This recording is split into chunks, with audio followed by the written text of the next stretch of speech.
Hi guys, welcome back to We Are Tottenham TV. I'm Barnaby Slater here with Marlon for the post-match reaction call-in show after Tottenham Hotspur turned it round from 1-0 down to beat Crystal Palace 3-1 at the Tottenham Hotspur Stadium with goals from Timo Werner, Christian Romero and Son Heung-min. Don't forget, you guys can speak to us. All you have to do is follow the instructions in the description box, give us a call in, and we will talk to you. It is public. Any of you can contact us. So do give us a call. We want to hear from you. We want to talk to you. Let's face it, we've had to talk to some of you after we lost to Wolves last week, so it'll be good to speak to people after a victory. Marlon, we've had a little bit of time to digest that result. Yeah. I'm delighted that it hasn't ruined my weekend and my week. How are you feeling about it? I'm the same as you. I can now go for the next week and be quite happy, not be so nervous about Villa. I think if we would have gone into this today and we would have lost, I would have just been so nervous for Villa. I'd have been thinking, oh my God, what's around the corner? Yeah. When's this going to stop? But no, all good. I'm glad. Do you know what? I'm glad Sonny's back on the scoring sheet again. It felt like it had been a while since he'd scored. I know, to be fair, because he's been missing as well because of the Asian Cup. Yeah. But it was just good that he was able to get his goal. I'm actually really happy for Brendan Johnson. Yes, I know he's not there's other issues, don't get me wrong, but I was pleased after everything he's been through. He kind of needed a game like that. Yeah. Werner again, he's going to be so frustrating. But again, he's got his goal as well. Let's see what happens from here. I just felt in that second half with Werner, he was willing to show his pace a bit more down the outside and kind of stretch the play a bit more like that and get an early cross in. Like, he did try and do that early in the first half and hit a bad cross. But, you know, he obviously did miss a gilt-edged chance, a one-on-one, and that is something that people won't forget. Yeah. But for me, while Sonny's playing in the 9 while Richarlison is injured, if Ange just says to Werner, just get down the outside of the man in the deep block, get to the byline and cut it back for on-runners like Son and Maddison. Yep. I'm happy with what he'll do there. And then also he was in the right place at the right time for the Johnson assist. It just means that if you're going to do that, it brings up many questions of what you do with Kulu. Or does Kulu actually get to where he needs to be and be in that position? That's the only thing. Yeah. So, people have been listening to me. Of course. Brian, can you hear me? I can hear you. Can you hear me? I can't hear Brian. I can't hear Brian either. Are you muted, Brian? Nope. No muting. Okay, we've got some tech. Yeah, I've got it up at 90. We've got some. Hold on. We are plugged in. We're not plugged in. That would do it. Sorry, that would do it, guys. Okay. Some technical gremlins, also known as our headphones, aren't plugged in. Let's see if this works. Yes, Brian. Can you hear me now? I can. I'm so sorry, guys. That was all Marlon's fault, I've decided. Brian, thank you so much for calling in, mate. How was it for you? How are you feeling? Yeah, I'm saying, mate, listen, I don't know how we're doing this, but for like 80% of the time, we look like we haven't got a clue. And then for that 20%, we're on it. And thank God we're able to be ruthless enough to take the 3 points and get those chances taken. It was a tale of two halves once again, really, wasn't it? Yes, no, definitely. What changed? What brought it back into our favour? Because obviously the first 70 minutes or 80 minutes, as you said, weren't great. But what's brought it back into Spurs' hands? Do you know what, Marlon, brother? I wish I knew. It's like you look at it, and I started looking at it. We heard that, listen, one game a week, we should be fired up and ready to go. Then we heard the injuries, and when everyone comes back, things will change. And obviously these things have happened, and it wasn't. I don't know if the midfield at one point looked like it was non-existent. The creativity that we used to have every single game just looked like it was clueless and didn't know what it's doing. And then all of a sudden, bang, they switch it on. I can't put my finger on it. I really can't. But I thought after Eze with a wonderful free kick, I was like, oh, here we go again. We go again. All this possession. And it was a ridiculous stat one time I heard. 81% at some points in the first half. And just to do nothing with it, I was just like, we haven't got a clue, but we found a way. We found a way. Did you, Brian, feel like us that free kick was so weird? Like how we set up to it was so weird. It was like the wall seemed to be about 15 yards away, and then they had their wall, but nobody was blocking their separate wall. And it just seemed to me like he could just stroke it home from 20 yards. It was still well executed, obviously, but there just didn't seem to be enough players in the way of it. It was weird. Well, you know what? Some of the things we've been doing recently as well is giving away needless fouls, which we've got to cut out. And Benton Core was rash on this. And when you got someone with the skill of Eze behind the ball, you always know there's a chance no matter what they do. Yeah, but I am with you. It just looked. I don't know if you had it in the stage. In the studio as well. You just had a feeling with that free kick.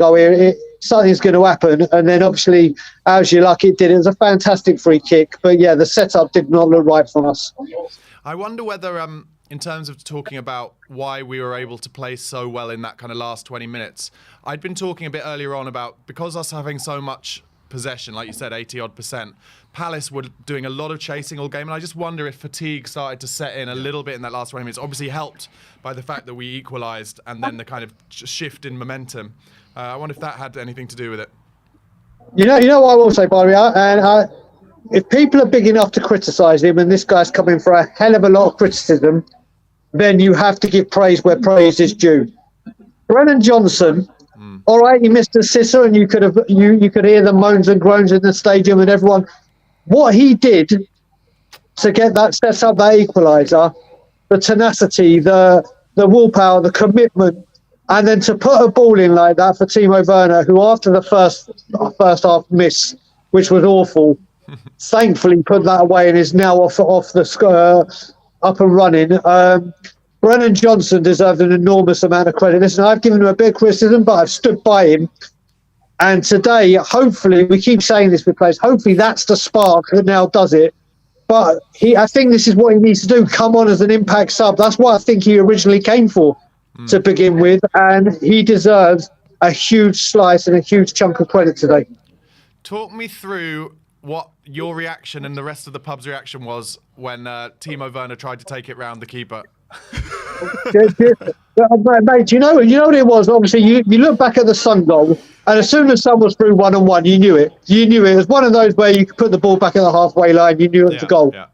Timo Werner, and I think what's being overlooked in it, we'll get on to the miss, is his incredible first touch to set him off and running. And Absolutely. Then he was clean through and had the whole time, did the right thing taking the goalie round, but I think he should have taken one more touch just to get round him. And that was a sheer lack of confidence. I mean, that he probably wanted the ground to swallow him up. Yeah. It was a howler. It really was bad. And you just thought this guy can't catch a break and low on confidence. And then thankfully he got that. Yeah, go on, Barnaby. I'm just going to show my age here because that first touch actually was identical to Michael Owen's first touch in the Argentina I was going to say that. I was going to say that. I was going to say that, but obviously I didn't want to test the water. Like you said, we're showing our age, mate. We're getting old. We are. But you're right. It was literally, Barnaby, the same place in the ground as well. Yeah. Yeah. And it was literally. That first touch is harder technically than a finish. I personally don't think he should have tried to take it round the goalkeeper. I think he'd got himself in a good position to just stroke it home exactly how Sonny did. But I agree with you completely. Confidence. Yeah, that's what I think did it, Barnaby. I think if that had been Human Son in that position, it would have been 1-0 at the time, and he wouldn't have taken it around the goalkeeper. But when you're bereft of confidence and you just want to make absolutely sure. Yeah. He wanted to obviously nullify the goalkeeper, and he did to some extent, but then that one extra touch could have done it. But thankfully, he was able to take the second one. I mean, if he had missed that one, my God, the knife would have been out. But now he's up and running. What did you think of the team selection then when it first came out today? Obviously, the main changes are Bentancur in for Sarr. Obviously, we knew Rishi was out, so Timo starting, and Royal keeping his place at right back. Yeah, I mean, well, let's go for it. So, Royale, I really would like to see him drag a machine right back, because I believe I've been told he can play in that position. Don't quote me on it, but if he can, I would have liked to have seen him in that position. Sarr being out, I even tweeted about it saying I'm shocked at that, but I think from what I heard, he's got a slight strain and they didn't want to risk him. And I would have wanted to see Basuma out rather than Bentancur, even though Bentancur's been off the ball. So I was a bit bemused by that when I originally saw it, but I understand it. And we all knew that was going to be the front lineup, didn't we, with Richarlison now. I didn't know if he'd play Werner in the centre, but he went for Sonny in the front, in the middle, and it paid off. And now, hopefully, another week with rest and a huge game coming up next week. Massive. Yeah. So Brian, you said you want to see Draghi Sheen at right back. You would have liked to have seen it. But what did you make of Royale's performance in the end? Do you know what? I don't know. I can't put my finger on it. Do you know what? I don't know what to say about this man. Like in the first half, he looked woeful. In the second half, he looked more. He had a better second half than he did first half, but I just don't know his determination in the second half. He got us out of jail with a mishap, with trying to press from the back, and he got in. But I just can't put my finger on whether it was a good performance from him, a bad performance, or just your typical normal everyday Emerson performance. I can't work it out. Yeah, he's when you said I don't know, it actually made me think, me neither. He's such a weird player. He is such a weird player, but he's one thing you can't say against him is he's so willing. He gives everything. And actually, I think the thing you're talking about was it was Romero who was pressed, and actually Royale got us out of jail chasing back that time, didn't he? I think it would have been offside anyway, but he really puts a shift in, but also he's completely bizarre, I think. Yeah, that's the thing. You've got to look at it, Marlon, as well, and you've got to look at how people watch football. Yeah. If they want to see determination, try and commitment, they go, I had a great game, he did this, he did that. But then if you look at some of his positioning or some of his passing, still his crossing is still... We all know he can't cross a football. And he got put in the positions where he crossed it a couple of times, they went off. Alistair Gold once said, the best thing you can hope for from an Emerson cross is a corner. That was last season. He said that, and do you know what? But it depends how you look at it with Everson. People will say he's tragic. He had a woeful game. Some other people will say, do you know what? He gave everything. He gave commitment, desire, passion. It's how you look at what you want from your right wing back or right back, and I just can't put my finger on it. Which one I want or where I look at it. He would be an unbelievable right back in a George Graham team. Do you know what I mean? Where he basically doesn't have to get forward at all and just defends, because he defends pretty well most of the time, I think. Or a Jose Mourinho. Sure. Yeah. But like I said, we hopefully Porro's. But I mean, one thing you've got to agree, and you say it looks better when you've got one of them in, as in Destiny or Porro, but you can tell the difference without them. With one of them, it's okay, but with two of them out, it's just no goer. And hopefully against Villa again, we have to win. Have to win. They'll both be back and ready. I was saying to Marlon just before this show started that I think we look better with Son in the 9. What do you think? Yeah, I think. Listen, I've been a fan of Richarlison. I think people will say that he's not good enough and he's not doing enough. He was scoring the goals that got us out of jail, and he was regularly scoring. But it's undeniable. The best outside is in the centre. I think there's some stupid stat where his goal for game ratio for playing in the centre is absolutely top draw, and I think he has to be there. He has to. If we want Champions League and we want to make false odds, he has to start in the centre. He has to. I think he just looks after the ball a bit better, and he made some interesting little angles coming deep at times to try and move around their centre halves that I don't think Richarlison is quite clever enough to do. And then obviously, you know, that one-on-one, Richarlison wouldn't have actually had the pace to get away from the defender, I don't think, there. Which, exactly. That's just the way it is.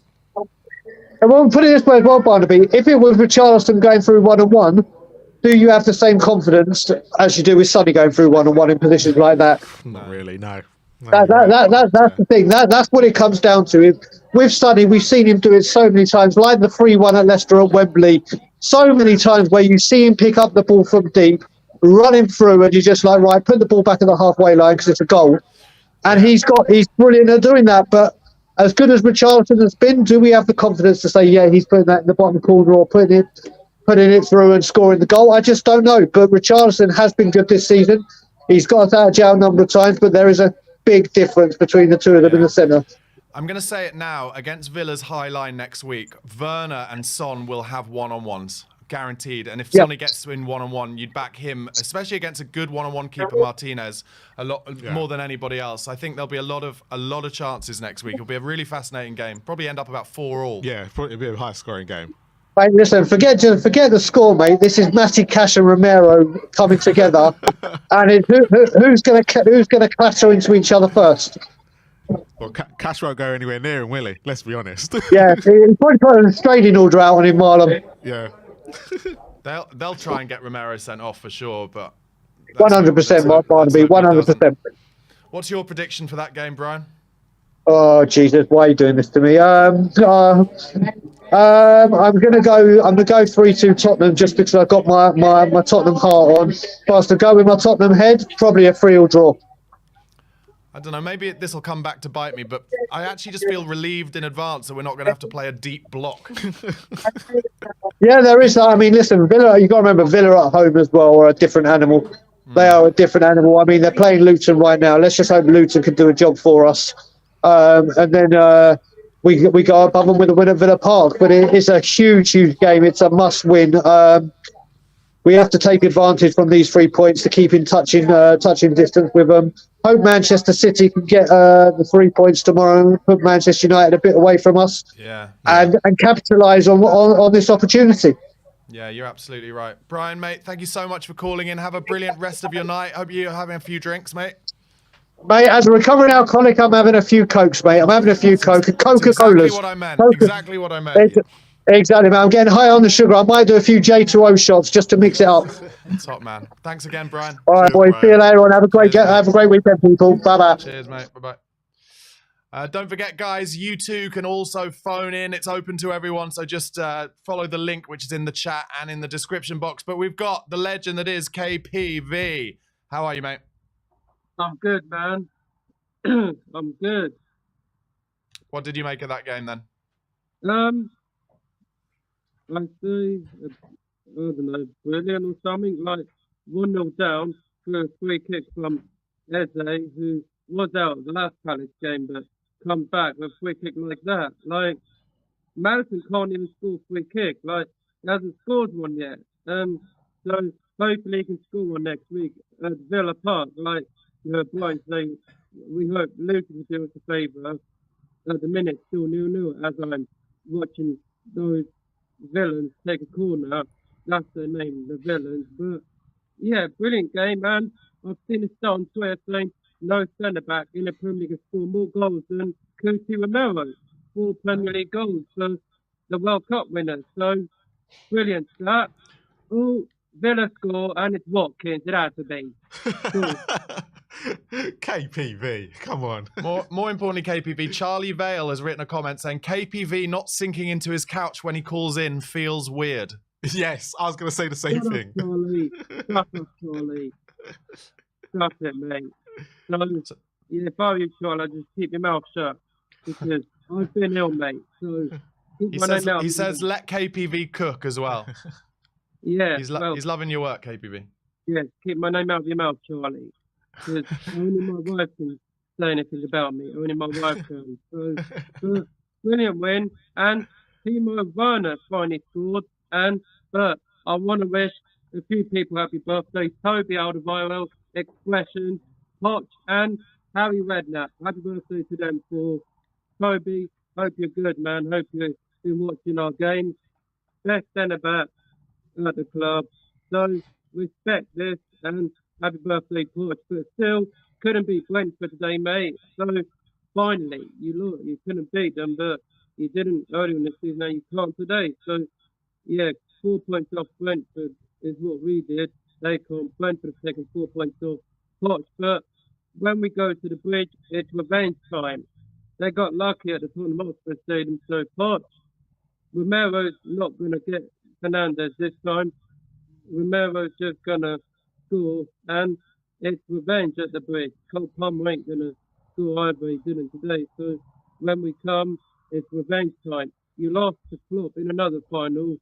You made the wrong choice starting Kane in the Champions League final when it was Lucas who got upset. So cry more about it, Paul. Cry more. And Gary Neville was right. You're a £1 billion bottle job, mate. So, yeah, from Kalia Blood. So, great win, bring on Villa, and the next few games are going to be tough. But yeah, let's hope we can win them games and top 4 will be ours, not Villa. So, and as always, KPV, yeah, you mentioned Toby Alderweireld there as one of our greatest centre backs. Kind of brings me on to wondering what you thought of Mickey van der Ven's performance today.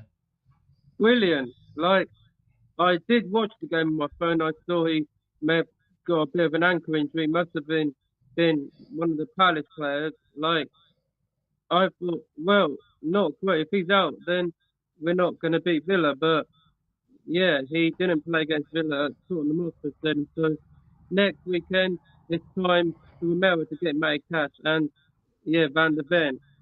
Van der Ven and Romero to get Cash this time because Matty Cash ended Doherty's season 2 seasons ago and he already done it to Bentancur early in the season. So Matty Cash, we don't like you, mate. You're just a Polish shit player, mate. So anyway, you won't be going to the Euros for your country. 2-1, piss off. Good luck trying to beat us next week. 2-1, mate. And as always, Levy out. In Big Angry Tour.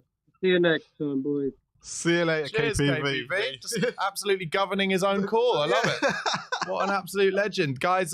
Look in the link. We're putting the link. Sorry, look in the chat. We're putting the links up all the time. So any of you, if you want to phone in and talk to us, let us know what you think about that win today. What are you thinking in terms of team lineup then against Villa? What do you think he'll make any changes? Obviously Pedro Porro to come back in, but what changes would you make specifically to counter Villa's threat? I think you've both said they're going to play a high line as well. So the big question comes over Kulu. Yeah, obviously Porro's a non-starter. I'm not even going to have that conversation because he comes straight back in. Sarr for me comes back in, and I take Bentancur out the equation. Okay. Not to say Bentancur had a bad game today. For me, Basuma, Sarr, and Maddison as a three have more chemistry than some of the other midfield threes that we've seen this season. Yeah. And I think that's what we should go with. But as a front three, I'm questioning he's going to keep Kulu out there. Tempting to have more pace basically on both sides to get in behind them. But you also might be right in the sense of what Brian said on the call is, do you want to bring Johnson on to do what he's done today? Yeah. But then if Werner is putting on those balls and he's being as direct as he was today, who's going to be in there for him? And maybe there's an element of if you got Kulusevski and you get it into his feet out wide, he can play in the little through balls into Sonny. And that's what and actually, like, remember when we beat him 4-0 at Villa Park? That's what he was so good at. Right. And I wouldn't be surprised if he'd be quite similar in the next game as well. So it's going to be interesting, especially if we're up against Longley. Or long leg, as they like to say. But yeah, like you said, if we can get pace, it's going to be, I think we can get at Villa. But that's the problem. Villa are so good at home. Yeah, they are. I think most importantly is that Vicario and Van der Ven are fit. They obviously they had a couple of knocks, a couple of knocks in today's game. I think Van der Ven, not Van der Ven. Vicario is one bit of a worry because I just sit there at the end when he went for the ball, he looked like he was still holding his side. Yeah. So it'd be very interesting if Austin does have to go and goal next week. Oh God. No, we don't want that. We don't want that at all. Okay, we've got another caller. We've got Josh. Josh, can you hear me, mate? Oh, he's just frozen up, Josh. We'll try and get you back in a second. Yeah, I would probably look at, just to kind of answer my own question there, Porro obviously to come in. And then,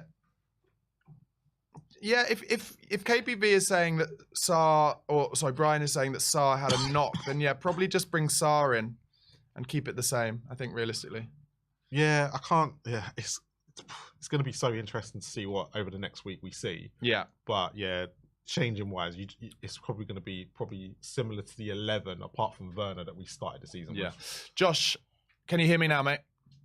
Yes, what's going on, lads? Yes, mate. Thank you so much for calling in. How are you feeling after that 3-1 victory?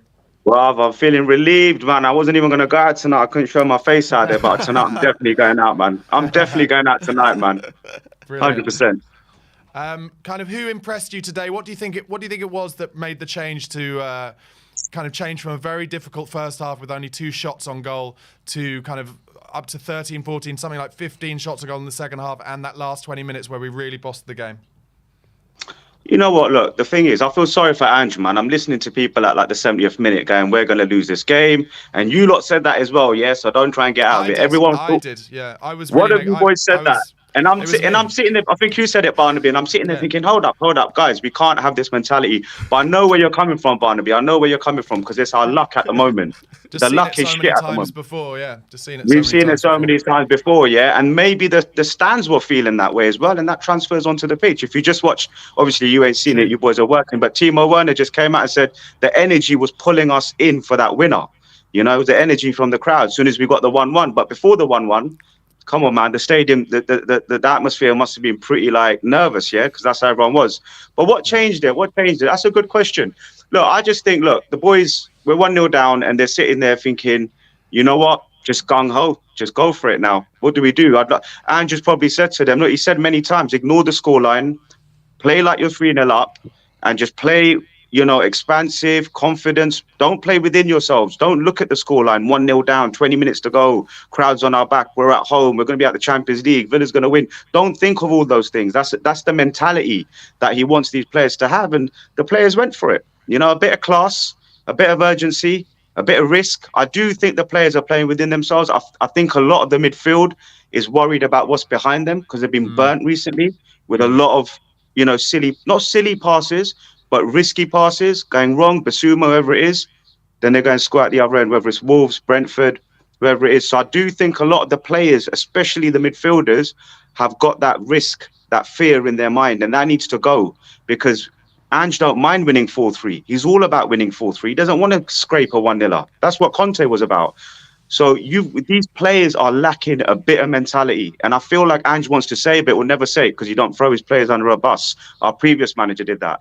So for me, it's a mentality thing, the shift in mentality. The boys thought, you know what, we're 1-0 down, we've got to go for it now.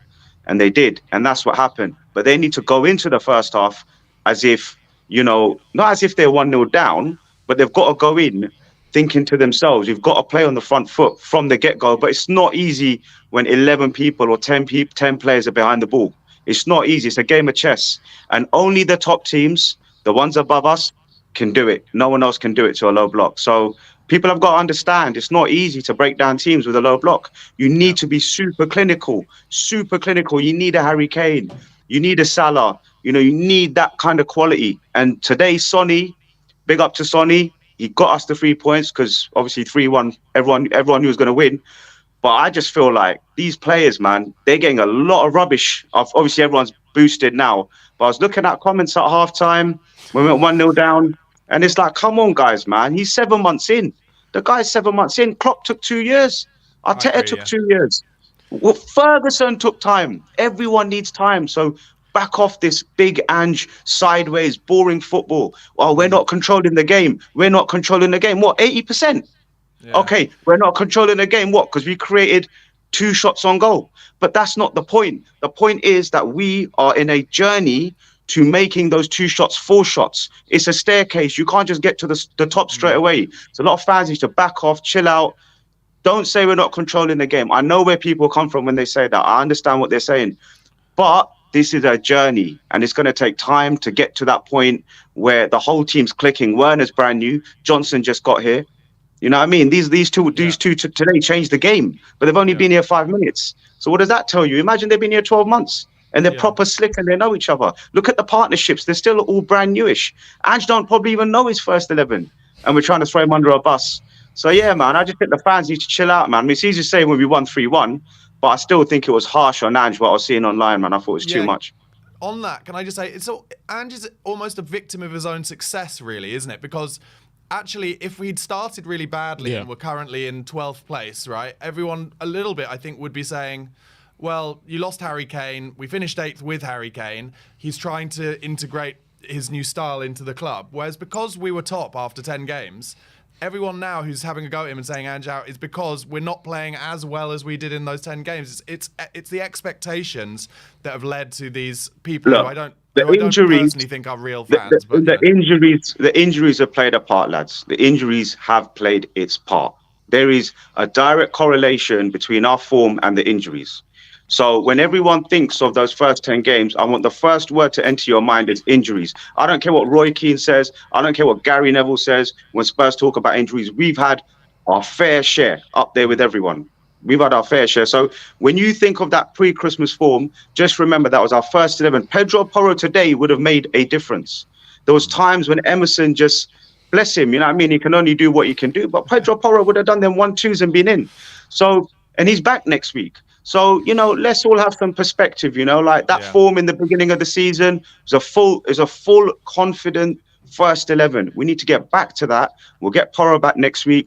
Richarlison, look, 2-3 weeks, it is what it is. Otherwise, we're okay. There's not that many injuries. Remember, Maddison is only just getting his form back because he's been out for so long. You know, a lot of these Premier. Look, go and watch. I was watching yesterday. Yannick Bolasie, however you say his surname, the ex-Crystal Palace player. Funny, I was watching a YouTube. He's on a YouTube. He did an interview last week on YouTube. Yeah, like one of these football channels. I'm not going to mention their name. No sponsors for free. You know what I mean? You have to pay after. But he did a wicked interview for an hour, and he said, when I was injured for a year and a half, and I came back, he was talking about the process a footballer goes through to get back to that form. And I think people just expect Madders to just come back. But today was the real Madders in that second half. Even in the first half, he was controlling it. Yeah. So Bentancur needs time. These guys need time to get back to it. I just feel like the pressure of Arsenal, the pressure of Villa is getting to fans. Step back. And this time next year, we will be competing in the top 3, I believe, the way it's going. This season, it's going to be top 5. It is what it is. Josh, do you think that something down to Maddison's form today was that Son was up top with him? That helps because they've got that telepathy, they've got that connection. Werner was saying in his interview just now, he goes, I'm getting used to Madders. Madders is getting used to me. We're all getting to know each other a bit more in terms of my runs I like to make. So I think that's definitely a connection that Madders and Sonny have. So hopefully against Villa, who are going to push us up, they ain't going to put 10 behind not at Villa Park. No chance. You know what I mean? They're going to be coming for us. Sonny's going to get a hat-trick, hopefully. Yeah. You know, that's hopefully the way it's going to go next week. And then we're back to who we got after Villa, guys? Is it Fulham? Fulham. Fulham might give it a crack. Is it away? Yeah, it's away. Yeah, so we want teams to come on. We're like, come on, let's go. Let's fight. Come on, pound for pound. Let's use the better team because this Brentford, Wolves, these kind of mid-low block teams, man, we're struggling, man. But you know what? Come on, guys. Our midfield's still rusty, man. Bentancur's just got back. Basuma had an injury. Madders had an injury. African Nations Cup. Everyone's had the same excuses. I'm not saying it's all about Spurs, but if you're going to ask me about my team, I'm going to tell you about that midfield. Hasn't even had, 5 games together yet, fully, as it is? Game 3, game 2? So I think this could be a nice finish. It could be a nice rally. As long as we don't get any more major injuries, with Porro back, things are going to look up. If we beat Villa next week, we've got top 4, I'm telling you. I like the idea of, you mentioned Werner's interview of him saying, oh, Madders is just getting used to me. I can imagine Madders getting used to him is don't put him in through on one-on-one on goal. All right, look, if you watch the interview, how did you react, Josh, when he tried to take the ball around? You know what, You know what? When we signed Werner, I was looking at his clips like everyone does, and he was banging those one-on-ones in the top bins. If you look at his German goals, he's going one-on-one, 100 miles per hour, bang, top right, top left, whatever. He's doing all the wicked finishes. Today, I'm thinking, come on, mate, bang it, top bin. Look at Son. You didn't think. You got the ball, bang, put it past the keeper. You didn't let the keeper control that situation. Werner, you could see the hesitancy. As you're getting closer, going, mate, that's a Sonny finish, mate. You work with this guy. You know what I mean? Like, if that's Son, bang, he showed you how to do it. So that he needs to learn to back himself, take that chance. I'd rather him go early and miss. Obviously, he skived one last week, which was embarrassing, because it was harder to miss than score. But he just needs the best player to teach him is Sonny. I mean, literally, Werner's got pace. You know what I mean? He can dribble.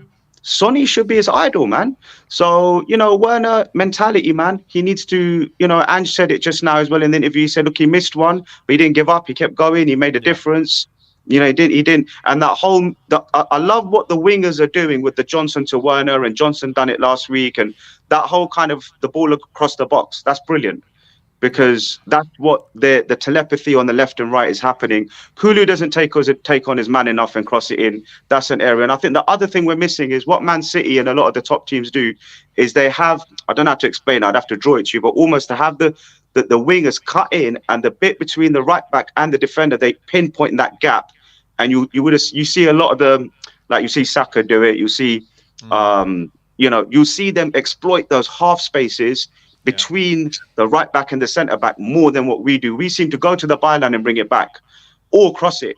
But we need to exploit that little area there between the centre back and the right back, and the centre back and the left back. And that's what I don't see enough of. Hopefully they recognise that. I'm going to start using those little dink balls just to exploit that space, where you can go in and cross it.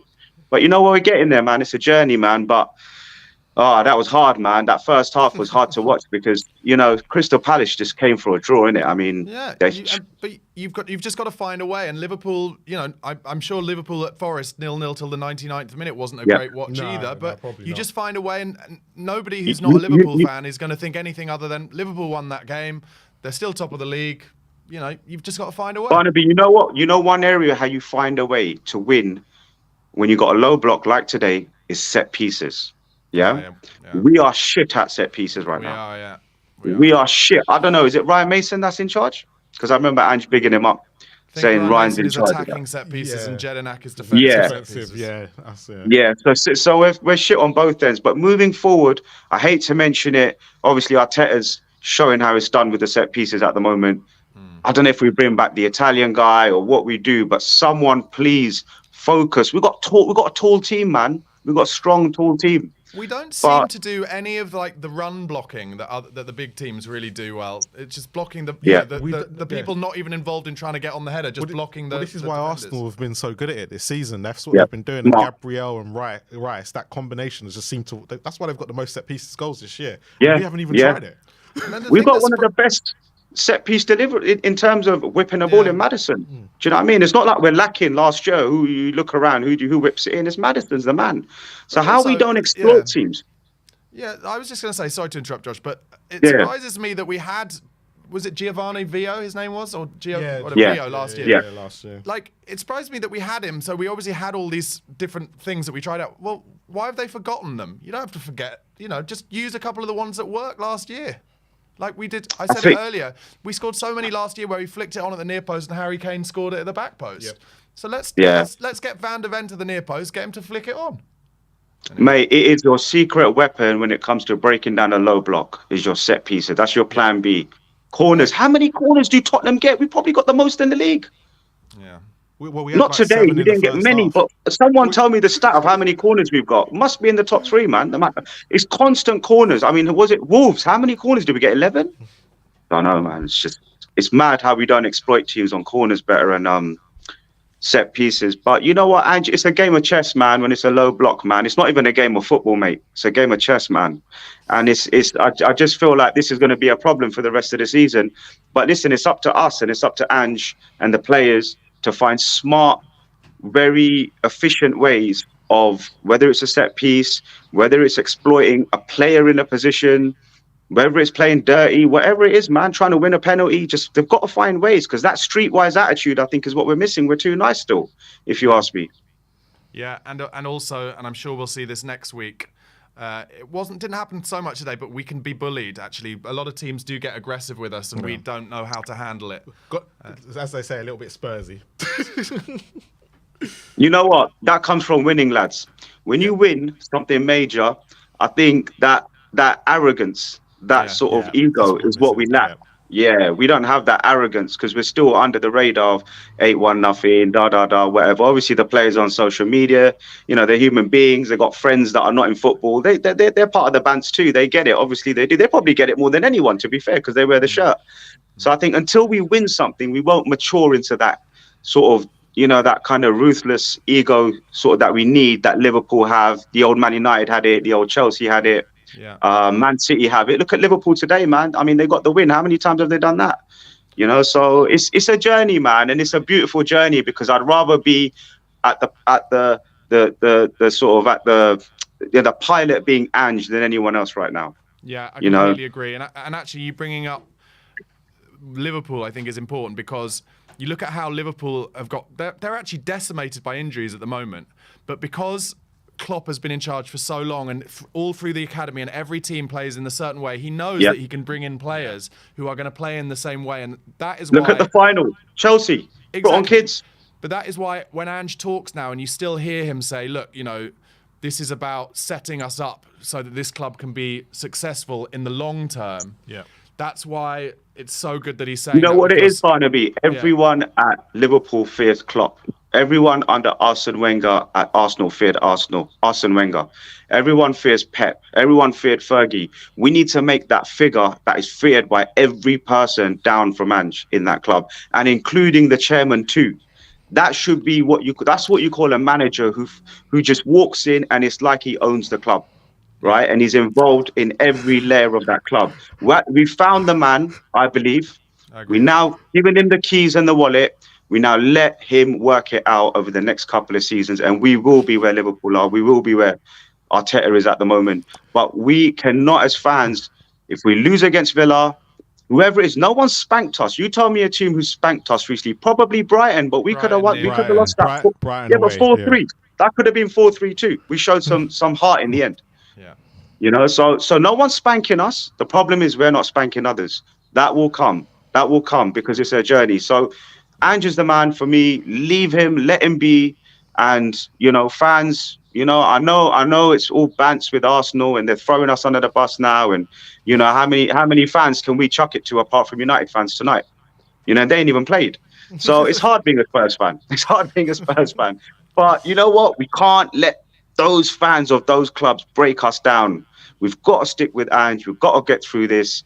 And he's got the right DNA. And we can talk about DNA all night. That's the DNA. That's the Tottenham DNA. Growing up as a Tottenham fan, 3-2, 4-3s. No one cares about how many goals we let in. We cared about how we won things, like how we won the FA Cup. And obviously, you know, the way we don't want to be a 1-0 club. People say, oh, it's all about the results. It is about the results, but it's also about the DNA, the longevity, the style, the philosophy. And everyone's gone home tonight, 3-1, happy. Do you know what I mean? Because we gave it. And we're going to lose some. We're going to lose some. We're going to draw some. Yeah, it's part of the journey, man. But just grow with it, back it, and don't back out. And listen, Pedro Porro's back next week. He's my favourite Tottenham player. He's back next week. That's going to be even more engine down the right-hand side, guys. So here's to the good times, man. Let's go beat Villa. I love it, Josh. And make sure you do call in every time, but also especially next time we lose, because I want to definitely hear some of this good patience chat. And lads, after next time we we're lose. 1-0 down. I want no negativity from you boys. Usually it comes from me. It wasn't I've got me. to say, Josh, Barnaby. I was actually super hungover. I'm going to blame my hangover on that. But I agree. I fall on my sword. It was bad of me. I hate myself for it. And you're absolutely right, Josh. Bad of me. You know what, mate?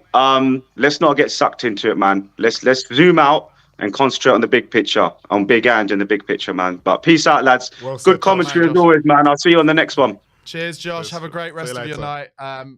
Guys, we're going to be doing this for another kind of 10, 15 minutes. Make sure you get your call in if you want to speak to us. 10 or 15 minutes left to talk about the mighty Tottenham Hotspur. I love Josh's angle on that. The project, the patience. I get it. And I think I said it earlier. The problem is that, and I think a lot of Spurs fans are in the same boat, and I think you are as well, but it's just admitting it to ourselves. We've been on this project and journey for a good 5-6 years, or even longer than that, where we had a good journey, then it stopped, and then we got told to wait again. Yeah. So the problem with Ange is that he's, you know, after Conte, after we were told we're going to win stuff with Conte, our patience is wearing thin, because obviously we started to turn on the board as well. You've never seen that at the ground. So that's the only thing. And unfortunately for Ange right now, he's just caught in the crosswires of it all. And as Spurs fans, we need to either decide whether we're going to be patient or not, or make sure we cause up enough noise that Ange gets backed in all the windows coming up and it doesn't stop. We don't let what happened in the last 5 years happen again. Yeah, totally agree. Bad news is Villa are 2 up at Luton, unfortunately. It was going to happen. That's going to happen. It's going to happen. So let's read through some comments, guys. Don't forget, if you want to speak to us, do give us a call. We're accepting a couple more calls, so give us a call. Stay Humble says Vicario can't let that free kick in. Simple as that. So one thing I would say is, as a keeper, when you make your decision as to which side of the wall you're going to stand, you then, the worst thing that can happen is that you get beaten on your side. I knew you'd understand.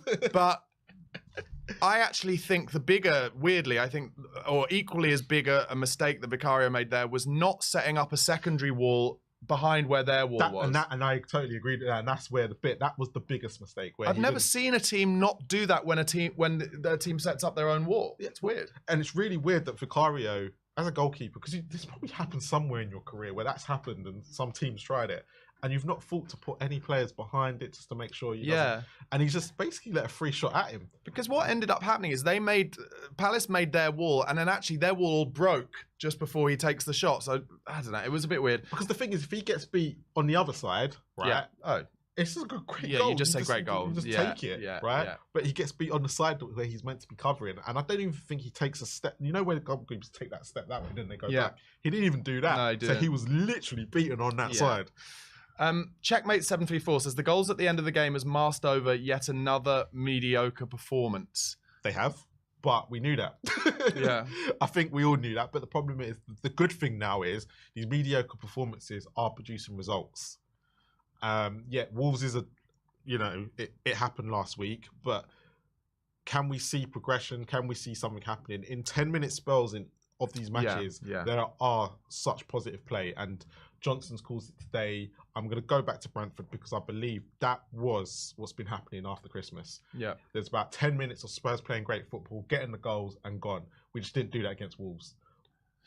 Charlie Vale says, question for you guys, when is the best time to release the dragon? By which I'm sure he means Radu Dragusin. Listen, I think we will see a lot of Dragusin, and it'll be when we get an injury or suspension, and that'll be his chance. Yeah. I think with the amount of games that we're going to be having in April and the big games, it's going to be draining. I think we're going to see Dragusin in April a lot more. I think we might see him we might see him against Luton, like a team like that in the next couple of weeks. It just depends on, like we said, Van de Ven. We don't know if he's going to be okay. But again, hopefully. Spurs and injuries, you never know. Romero, if he goes and does something stupid next week against Matty Cash, like I know everyone's joking about and whatnot, but actually, what for the worry is that he will go and get sent off. Yeah. And then we're missing him for Fulham, probably Luton as well. Okay, so important to remember that our away form is actually significantly better than our home form. So our next two games, Villa away Sunday 1 o'clock next week. Don't forget, Villa have Ajax away Thursday night. So they're doing the proper Thursday, Sunday, which should give us some legs. It was interesting this week that Ange came out and said that he thought actually Spurs suffer from a lack of rhythm because we're not playing extra games. That's... Yep. You know, you listen to all the Spurs podcasts and we were all saying the good thing this year is that we'll be fresher. Is there an argument that Ange is right about that? No, I said this at the end of last year when everyone was going, no, we need a year out of Europe, we need this, that and the other. And I said, no, because what happens when you've got European football is that you can interchange the team a little bit and you have a rhythm of games. Yeah. Okay, sometimes if you lose, it's a bit of a negative going into the weekend, but you can correct it quite quickly.